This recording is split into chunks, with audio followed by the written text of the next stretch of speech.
Hey, Brian from Garage Mall. Today I have a Viking wheel and grill brush. So if you have some like dirty wheels and rims like I do, this is perfect. Put down some soapy water and then you just run it over the rim.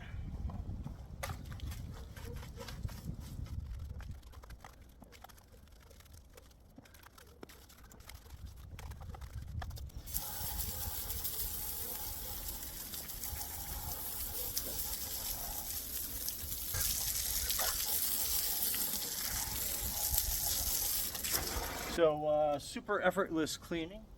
Came out great, a couple scrubs, and works great on some chrome wheels as well.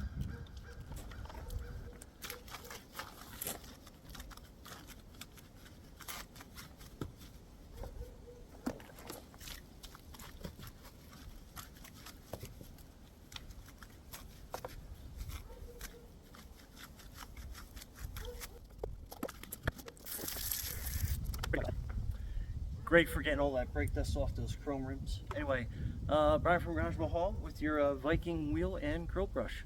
Be safe out there.